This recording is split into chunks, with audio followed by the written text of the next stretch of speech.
I found the envelope 3 days after my husband's funeral, tucked behind a loose wooden panel in the basement wall. The kind of place you only notice when you're looking for something else and not expecting to find anything at all. It was addressed to me in his handwriting, steady and familiar, the same careful script he used for birthday cards and grocery lists, and yet I knew with a certainty that settled deep in my chest that I had never seen it before. The house was too quiet that morning, the kind of silence that hums in your ears and makes every small sound feel too loud, and I had gone downstairs just to keep moving, just to avoid sitting at the kitchen table staring at his empty chair again. The basement still smelled faintly of motor oil and old paint, the scent of years we had spent fixing things together, building shelves, patching walls, creating a life that now felt like it had been packed away without my permission. I remember brushing dust off a box of old holiday decorations when my hand slipped against the wall and caught the edge of something uneven, a panel that didn't quite sit flush, and when I pressed it, it shifted just enough to reveal the narrow space behind it. That was where I found it.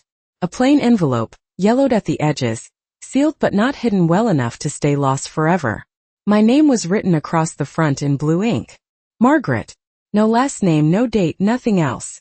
Just my name, like he had expected I would know exactly what it meant. I stood there for a long moment, turning it over in my hands, feeling the slight weight inside, something more than paper but not much heavier, and I tried to remember if there had ever been a time he might have mentioned it, some conversation I had dismissed, some detail I had overlooked. But there was nothing. No memori, no explanation. Upstairs, the clock in the hallway chimed 10. The sound drifting down the stairs like a reminder that time was still moving forward whether I was ready or not. I slid my finger under the flap and opened the envelope slowly, almost carefully, as if whatever was inside might disappear if I moved too quickly. A small metal key fell into my palm. First cold and solid, followed by a folded piece of paper. I unfolded it and found a single line written in the same familiar hand. An address. No message, no instructions, no explanation. Just a street name, a number, and a city I recognized but couldn't immediately place in the context of our life together. I read it twice, then a third time, as if the meaning might change if I looked long enough, but it didn't. It only grew heavier, more real, more impossible to ignore. I closed my hand around the key and stood there in the dim light of the basement, listening to the quiet above me, thinking about all the years we had shared, all the conversations we had had, and how something like this could have existed just beneath the surface without me ever knowing. He had never kept secrets from me, or at least that was what I had always believed. We told each other everything, or so I thought. And yet here I was, holding proof that there had been something he chose not to say. I tried to reason through it, to find a simple explanation, something practical, something harmless, but the longer I stood there, the more that certainty began to slip. Because this wasn't something forgotten in a drawer or misplaced in a file. This was hidden. Deliberately. Carefully. As if he had wanted it to be found, but not too soon. Not until now. I glanced up toward the ceiling, toward the rooms that no longer felt like they belonged to me in the same way they had just a week ago, and I felt that quiet shift again, that subtle realization that something in my life had changed in a way I didn't yet understand. I looked back down at the address, tracing the letters with my thumb, and a single thought settled into place, clear and steady, cutting through the confusion. If he had gone to the trouble of hiding this, then whatever waited at that address wasn't meant to stay buried forever. It was meant to be found. And now that it had been, I knew I wouldn't be able to ignore it, no matter how much I might want to pretend it didn't exist. That evening I placed the envelope back exactly where I had found it, sliding it behind the loose panel with a care that felt almost ceremonial, as if returning it would somehow restore the balance that had been quietly disrupted the moment I opened it. But the weight of the key remained in my pocket, a small, undeniable presence that followed me upstairs and into every room I walked through. The house did not feel the same anymore. It was not just the absence of my husband, though that absence lingered in every corner, in the way the couch cushion still dipped slightly where he used to sit, in the way his reading glasses rested untouched on the nightstand, in the faint scent of his cologne that seemed to cling stubbornly to the air. It was something else now, something harder to define, like the walls themselves were holding on to a truth I had not been allowed to see. I moved through the kitchen slowly, setting a kettle on the stove out of habit more than intention, watching the small blue flame flicker beneath it, and I tried to tell myself that there had to be a reasonable explanation, something simple that would make sense of it all. Perhaps it was an old storage unit, something he had forgotten to mention, or a safety deposit box he had not had the chance to explain before he passed.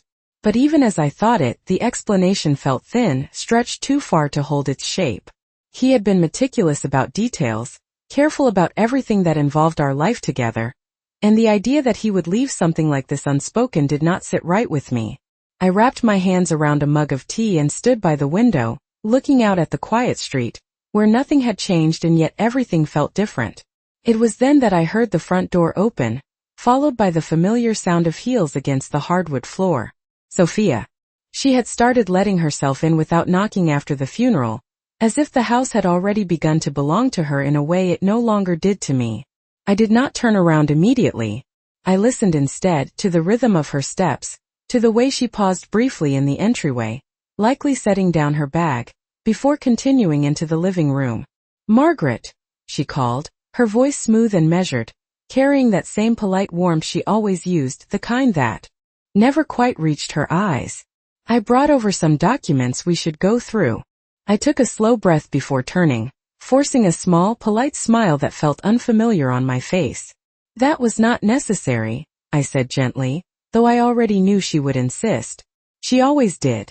Sophia appeared in the doorway, dressed in a tailored coat that looked too structured for a casual visit, her hair pulled back neatly, her expression composed. She held a folder in her hands, thick with papers, and I noticed the way she kept it close to her chest, as if it contained something valuable. "It is just a few things," she replied, stepping into the kitchen and placing the folder on the table without waiting for permission. "Bills, insurance, a few accounts that need to be updated now that things have changed." She did not say his name. She had not said it once since the funeral.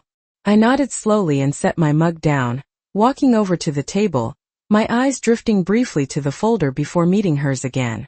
"I can take care of those," I said. "I have always handled our paperwork." There was a brief pause, subtle but noticeable, and in that moment something in her expression shifted, just slightly, like a curtain moving in a breeze. "Of course," she said, though her tone carried a softness that felt rehearsed. "I just thought it might be easier if I helped. There are a few things Daniel mentioned that you might not be aware of." "Daniel. My son." His name hung in the air between us, heavier than it should have been.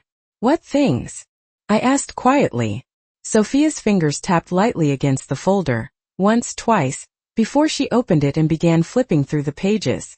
"Just some accounts that were consolidated recently," she said, her eyes scanning the documents. "Nothing major. It is just better to keep everything organized." I watched her carefully then, the way she moved through the papers with practiced ease, the way she selected which pages to show and which to keep tucked beneath the others, and I felt that same quiet unease settle deeper inside me. "May I see all of it?" I asked, my voice still calm, still even. For a fraction of a second she hesitated. It was small, almost imperceptible, but I saw it. Then she smiled again, that same polished expression, and slid a few pages across the table toward me, leaving the rest beneath her hand. "This is everything important," she said lightly. I did not reach for the papers right away. Instead, I looked at her, really looked at her, and for the first time I allowed myself to consider the possibility that the things I had dismissed before, the small moments of control, the quiet decisions made without me, were not as harmless as I had once believed. I picked up the top page and glanced over it, but the numbers blurred together, meaningless in the face of the larger question forming in my mind. Because standing there in my own kitchen, with that key still resting in the pocket of my cardigan, I realized something I could not ignore anymore. There was more being managed than just paperwork. And whatever it was, I was no longer at the center of it. I did not confront her that day, and I did not ask Daniel any questions either, because something in me had already begun to understand that whatever was happening in my house was not something that would reveal itself through direct conversation. Not anymore, not the way things used to when a simple question could still lead to an honest answer. Instead, I watched. I folded the papers she had handed me and placed them neatly on the table, thanking her with the same calm tone she had used with me, and I noticed how quickly she gathered the rest of the documents, how carefully she aligned the edges before slipping them back into the folder as if they were pieces of something fragile that could not be allowed to scatter.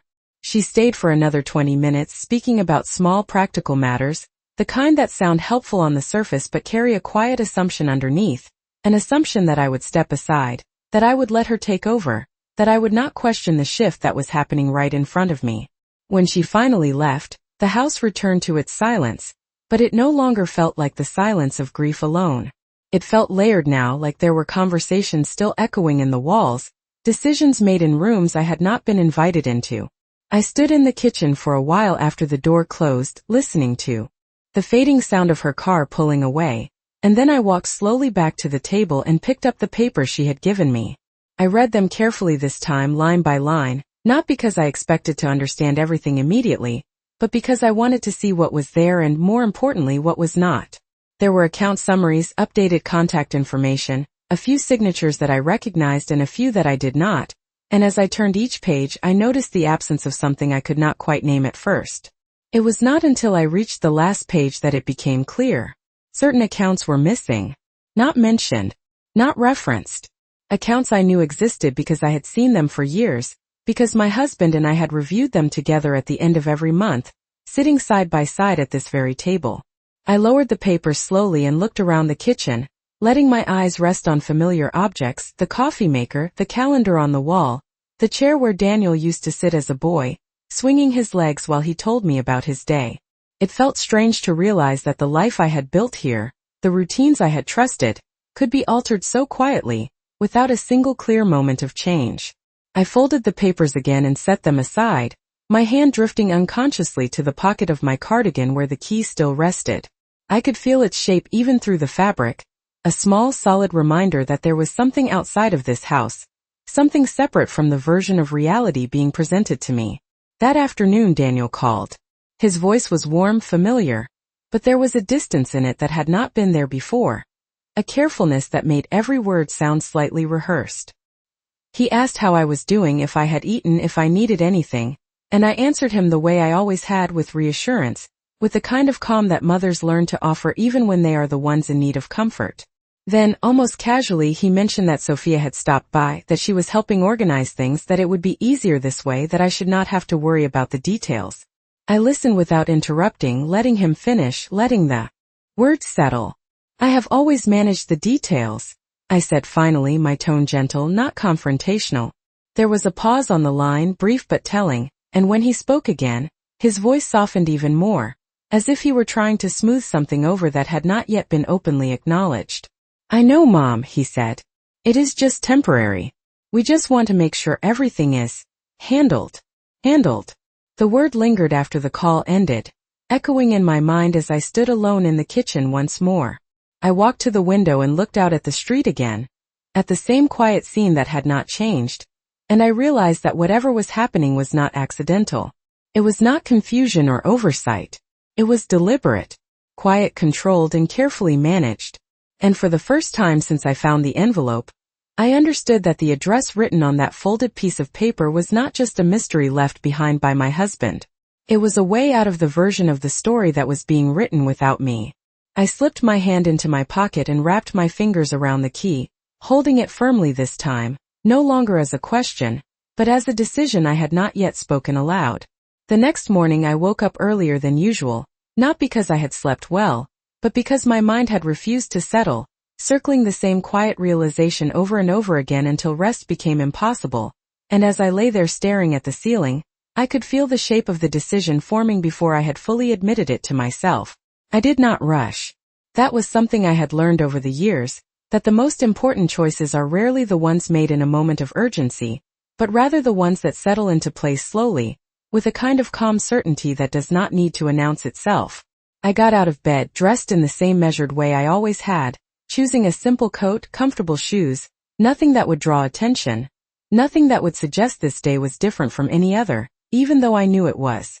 The key rested on my dresser where I had placed it the night before, and when I picked it up, I held it for a moment longer than necessary, feeling its weight, its purpose, before slipping it into my pocket. The address was folded neatly beside it, the ink still as clear as it had been when I first unfolded it, and I read it once more, not because I had forgotten, but because I wanted to make sure I was not imagining any part of this. Outside, the air was cool, the kind of early morning chill that lingers even after the sun has begun to rise, and as I stepped onto the porch I paused briefly, looking back at the house. It stood there exactly as it always had, unchanged, familiar. And yet I could no longer shake the feeling that I was standing on the edge of something that would shift the way I saw it forever. I locked the door behind me, slipping the keys into my bag, and walked to my car with a steady pace, resisting the urge to hurry, resisting the impulse to second-guess what I was about to do.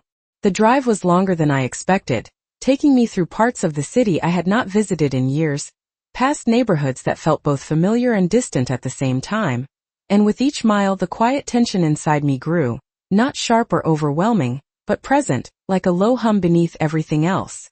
I followed the directions carefully, turning onto a narrower street lined with older buildings, the kind that have stood long enough to gather stories in their walls, the kind that do not change easily. The address led me to a small, modest structure set slightly back from the road, its exterior worn but intact, with a single window facing the street and a door that looked as though it had not been opened in some time. I parked a short distance away and sat in the car for a moment, my hands resting lightly on the steering wheel, my eyes fixed on the building. There was nothing remarkable about it at first glance, nothing that would suggest it held any significance at all, and yet I knew with the same quiet certainty that had followed me since the basement, that this was not a coincidence. I stepped out of the car and closed the door gently behind me, the sound echoing slightly in the stillness of the street, and as I walked toward the entrance I became aware of the small details, the faint crack in the sidewalk, the peeling paint along the frame of the door, the way the window reflected the sky in a muted, almost distant way. I reached the door and stood there just for a second, my hand hovering near the handle, and I felt that familiar hesitation rise again, that instinct to pause, to reconsider, to step back into the version of my life where questions like this did not exist. But that version was already gone. I reached into my pocket and took out the key, holding it between my fingers, turning it slightly as I examined its edges, its worn surface, the subtle marks that suggested it had been used before, perhaps many times. It did not belong to a place that had been forgotten. It belonged to something that had been kept separate. I inserted it into the lock and felt it slide into place with a smoothness that confirmed what I had already suspected. This was the right door. I turned the key slowly, listening to the soft click that followed, and for a moment I did nothing else. I stood there with the door unlocked, my hand still on the key, my mind quiet in a way it had not been in days, as if everything had led to this exact point. Then, without rushing, without hesitation, I pushed the door open and stepped inside.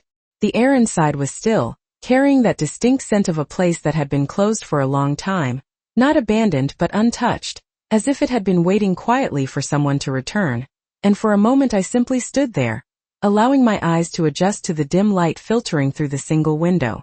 The room was small, no larger than a modest office, with a wooden desk positioned near the center and a row of shelves along the far wall, each one lined with neatly arranged boxes and binders that looked too organized to be forgotten. There was no dust covering everything the way I had expected, no signs of neglect, only a thin layer that suggested time had passed but not been ignored completely. I stepped forward slowly, closing the door behind me with a soft click that echoed gently in the quiet space, and I felt something shift again, that same quiet awareness that I was stepping into a part of my husband's life that had existed without me.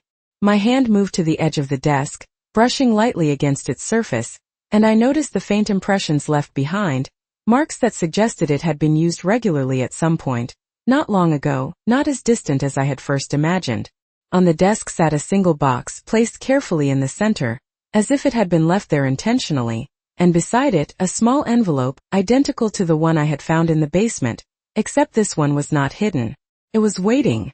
I approached it without hesitation now, the earlier uncertainty replaced by a steady focus, and I picked up the envelope, turning it over to find my name written again in the same familiar handwriting. Margaret.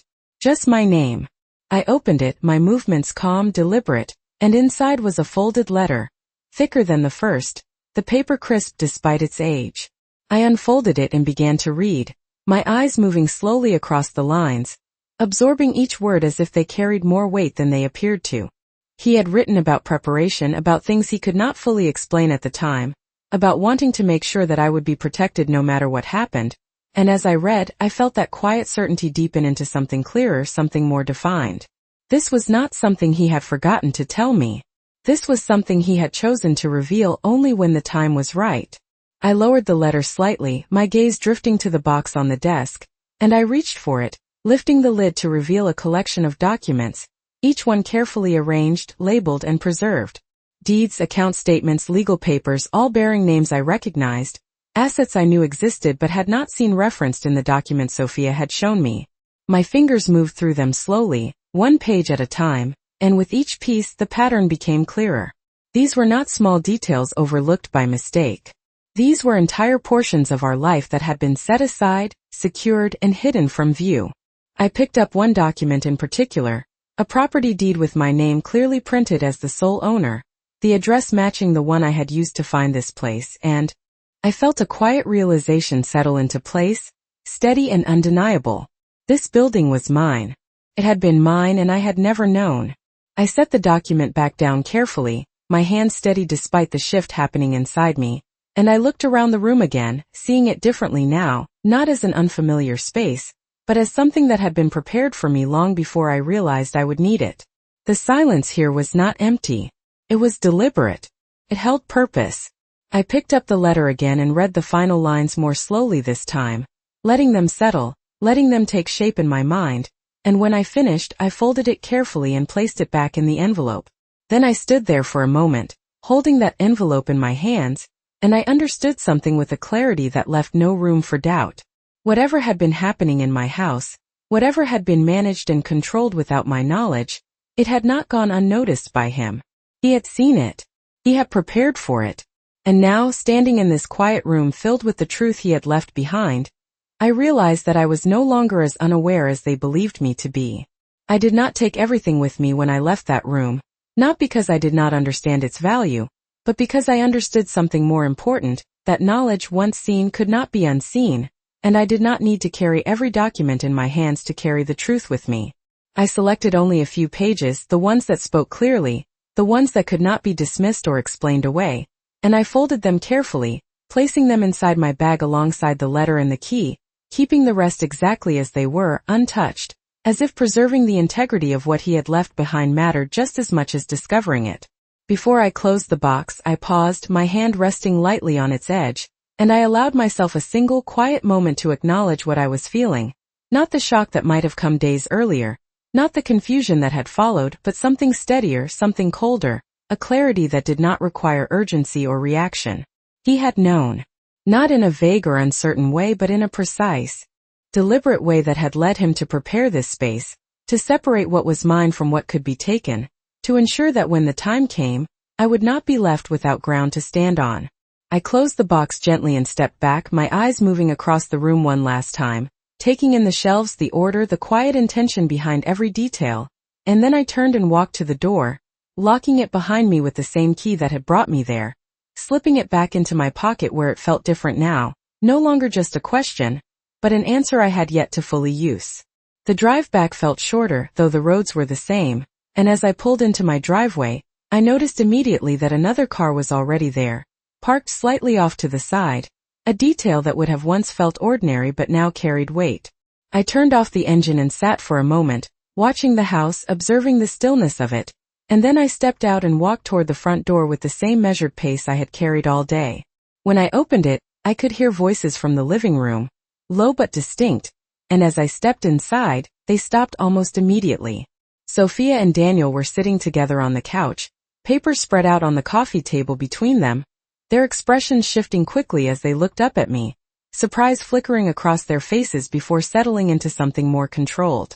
"You are back early," Sophia said, her voice smooth, though there was a tightness in it now, something that had not been there before. I set my bag down by the door and removed my coat, taking my time, allowing the moment to stretch just enough for the silence to settle around us. "I had something to take care of," I replied simply, my tone calm, neutral, offering nothing more than the words themselves. Daniel stood then, brushing his hands against his pants in a gesture that felt almost automatic, almost nervous, though he tried to mask it with a small smile. "We were just going over a few things," he said, gesturing toward the papers on the table. "Just trying to make sure everything is organized." I nodded once, my gaze moving briefly to the documents, then back to him. "Of course," I said. "Organization is important." Sophia gathered the papers quickly, stacking them with that same careful precision I had noticed before. Her movements efficient, controlled, and I watched her without speaking, noting the way she avoided letting any single page remain visible for too long, the way her hand rested lightly on top of the stack as if to keep it in place. "We did not expect you back so soon," she added, her eyes meeting mine directly now, searching, measuring. I held her gaze, not challenging, not yielding, simply present, and for a moment neither of us spoke. Then I smiled, a small quiet expression that did not reach my eyes. "Plans change," I said softly. I moved past them into the kitchen, pouring myself a glass of water, listening to the faint rustle of paper behind me, the low murmur of voices that resumed once I was no longer in direct view, and I felt that same calm settle deeper within me. Nothing had been said openly. No accusations, no confrontations. And yet everything had shifted. Because now when I looked at them, I was no longer trying to understand what was happening. I already knew. And as I stood there holding the glass in my hand, I realized something else just as clearly. They still believed I did not. The next few days passed in a rhythm that felt almost familiar on the surface, but beneath it, everything had changed in ways that only I seemed to notice, and I moved through the house with the same quiet routine I had always kept, making coffee in the morning, folding laundry in the afternoon, sitting by the window in the early evening, all while watching, listening, and remembering. Sophia continued to visit more frequently than before, sometimes with Daniel, sometimes alone, always carrying that same folder or a variation of it, always with a reason that sounded reasonable if you did not look too closely. I let her speak. I let her explain. I let her guide conversations in the direction she preferred, and I responded the way she expected me to, with polite acknowledgement, with a slight nod, with the calm acceptance of someone who did not question what was being presented. It was not difficult. I had spent years learning how to keep peace in a family, how to smooth over tension before it could surface, how to choose silence when it mattered most, and now that skill served me in a different way. One afternoon she sat across from me at the kitchen table, a new set of documents spread neatly between us, her pen poised in her hand as she pointed to a line that required a signature.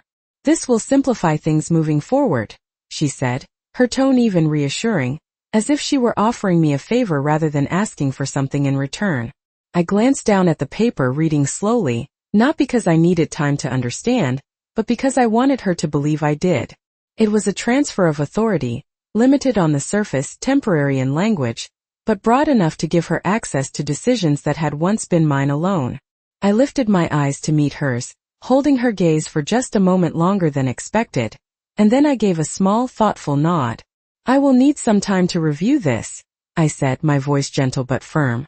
There was a flicker of something in her expression, quickly masked, quickly replaced by that same composed smile. "Of course," she replied smoothly. "Take all the time you need." Daniel, who had been standing near the doorway, shifted slightly, his posture uncertain, his eyes moving between us as if trying to read something he could not quite understand. "It is just to help," he added, his voice softer than usual.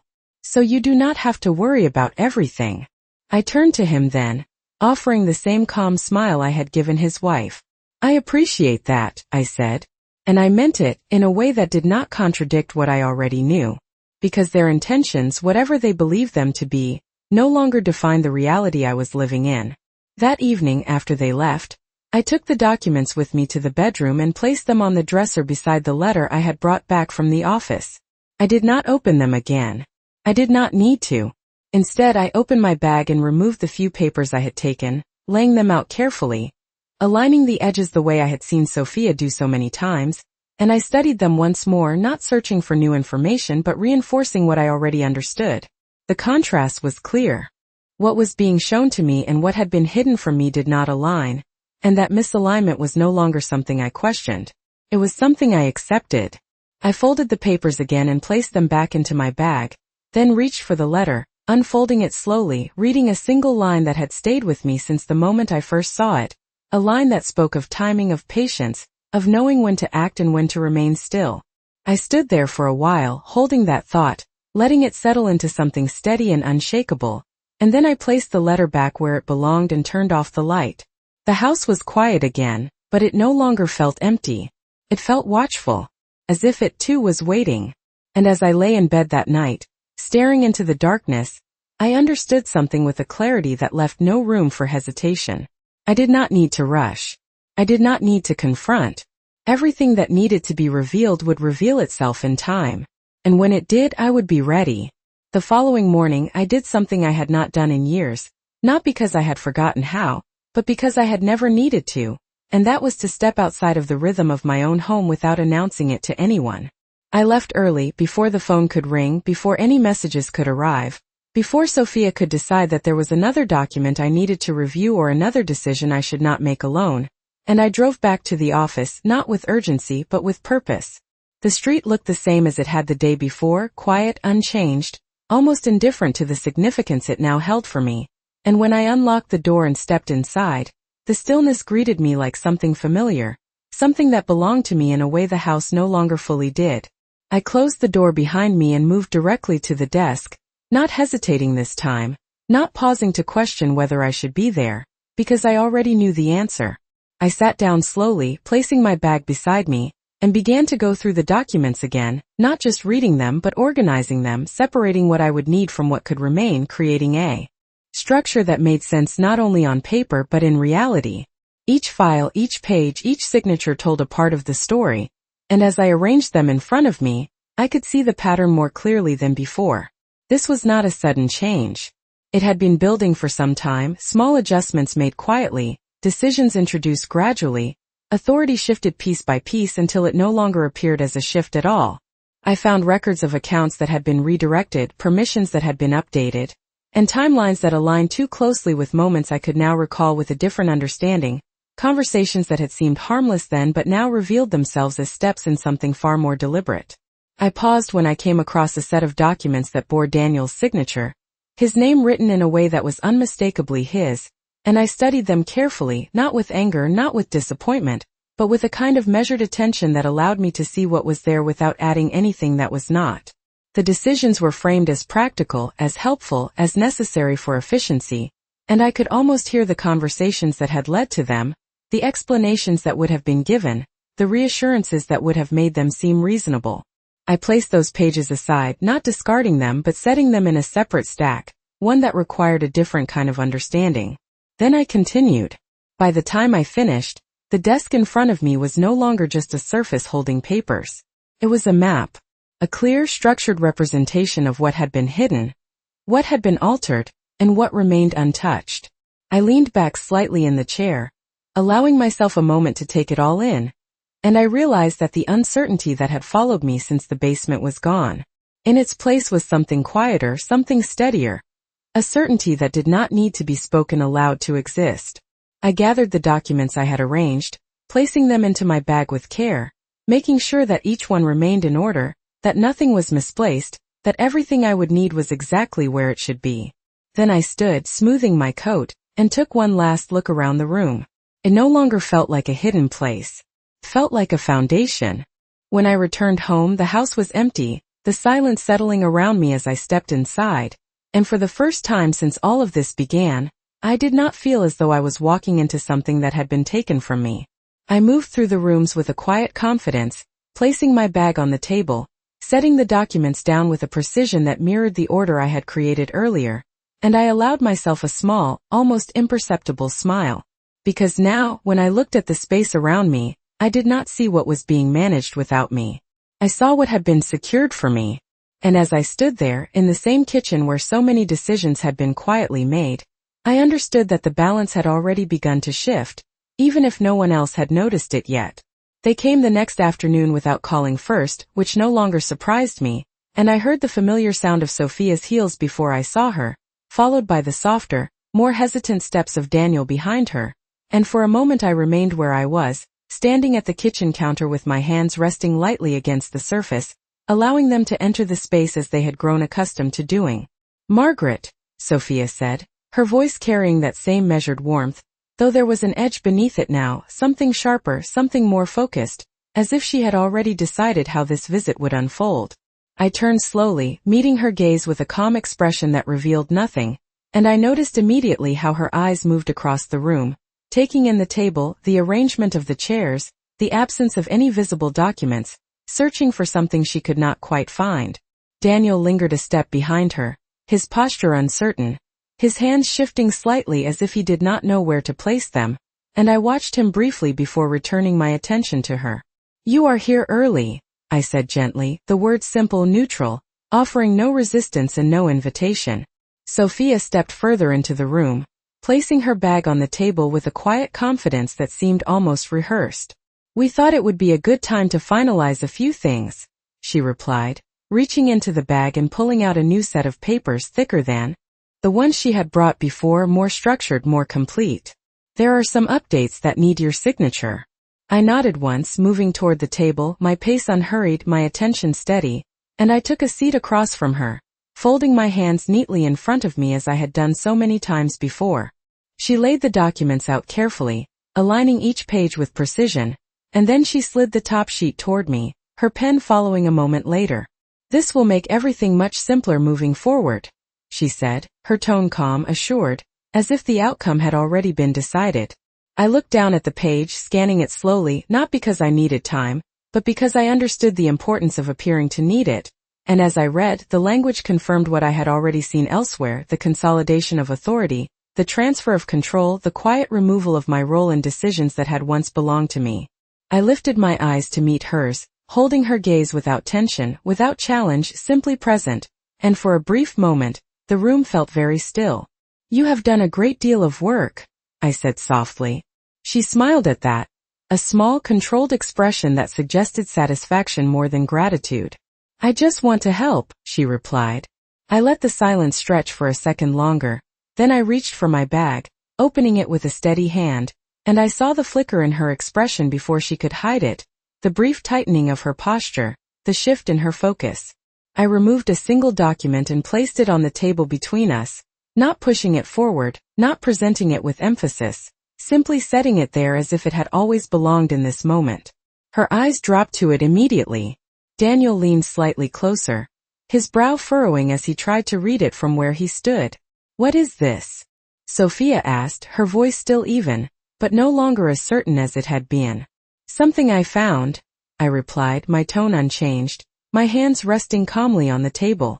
She picked up the paper, her fingers tightening almost imperceptibly as she read, and I watched the shift happen in real time, the composure giving way to calculation, the confidence adjusting, searching for footing. Daniel stepped forward then, looking over her shoulder, his expression changing more slowly, confusion first, then recognition, then something quieter, something harder to define. "Mom, this address," he began but did not finish. I did not interrupt him. I did not explain. I simply reached into my pocket and placed the key on the table beside the document, the small metal sound it made against the wood louder than it should have been in the silence that followed. Sophia looked at it, then back at the paper, then at me, and for the first time since I had known her, she did not speak immediately. The room held that moment, stretched thin between us, and I allowed it to remain exactly as it was. Because there was no need to raise my voice, no need to accuse, no need to confront. Everything that needed to be understood was already there, laid out clearly, without explanation. I folded my hands again, meeting her gaze with the same calm I had carried from the beginning, and I felt no urgency, no hesitation, only a steady, quiet certainty. They had believed I was unaware. They had believed I would follow, that I would sign, that I would step aside without question. And as I sat there, watching the realization take shape in their expressions, I understood that the balance had already shifted long before this moment. They just had not seen it yet.